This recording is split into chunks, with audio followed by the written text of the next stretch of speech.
Into bedroom 2. What is that a picture of? A crack to the left of the door. Oh, yeah. So again, we've got a crack at the closet door and a crack at the regular door for the room. Again, I think those are just stress cracks. Now, having said that, the crack above the door doesn't give me any indication that the door jamb itself has moved. However, when you try and close that door, the latch does not even engage the strike plate. So one would ask, why is the door jamb then wider than the door itself? I can't answer that question. I really can't. Because if it were a crack in the foundation on that side that we're dealing with it, I don't think it would move it this way. I think it would move it this way, which isn't the issue. So, it may just be the wrong door for the jam, as far as I can tell.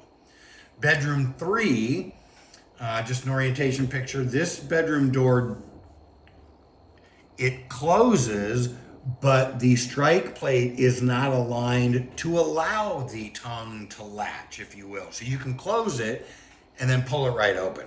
So whereas the other one, it didn't even depress the tongue. This one depresses the tongue, but it doesn't engage the strike plate.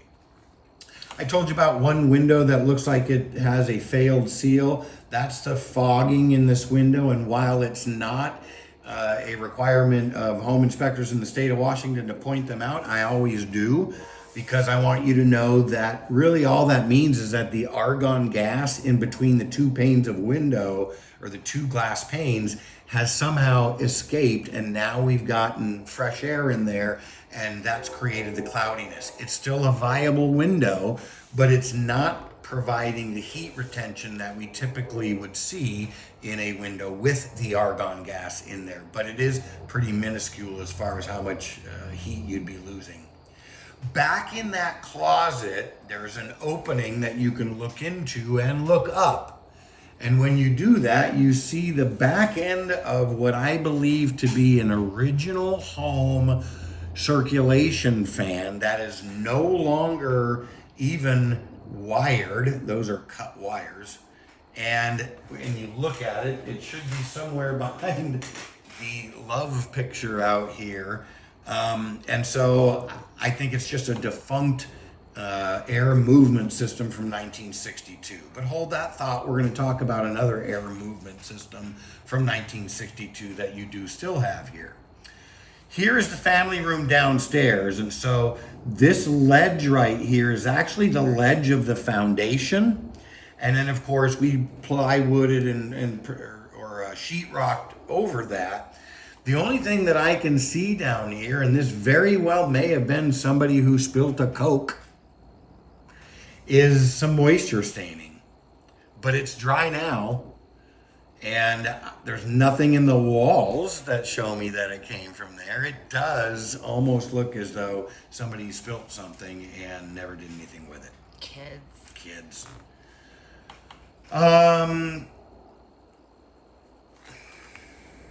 Insulation. That's that little closet down there.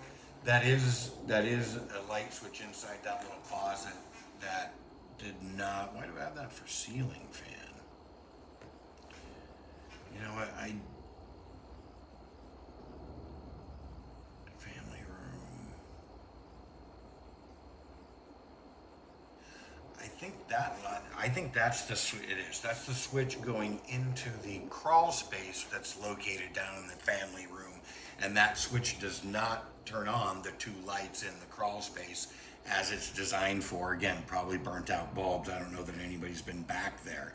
And then this picture is the stairwell leading down into the family room, and that door does rub a little bit when you try and open and close it. So that's just pictures in the wrong area. Now we're into the utility room. On the exterior of the home, that's your dryer exhaust port, and it's got a little louver on it so little creepy crawly things don't get in there. And unfortunately, it's kind of gummed up with lint, and that little louver does not close, so that needs to be cleaned. Beyond that, unfortunately, no lint is getting outside at this point because the dryer hose is not attached to the dryer itself. So that's leading to the exterior of the home, but it's not attached to the dryer. You'll want to do that. The door into the utility room does not have a door handle knob on it, so that's just a door that you can pull open. Now we're to that back well area. So this is the depression with the plywood, and there was that pot. You can see I backed up a little bit to see how it all funnels down there. Another shot of how it all funnels down there, which is why inside that hole, when you look, is a float and a sump pump. And what should happen, I'm going to flip this, but that float, when it rises, tells the pump, hey, we need to get this water out of here. And it then drains to the pump system on the exterior of the home, or in the drainage system on the exterior of the home. In that utility room where your washer and dryer is, in fact, there's that dryer hose going to the outside. That is a brand new sump pump. Now, what I want to tell you about this is I would have a professional person install this, because this is going to have to be laid on its side. It's not going to stand up in that well.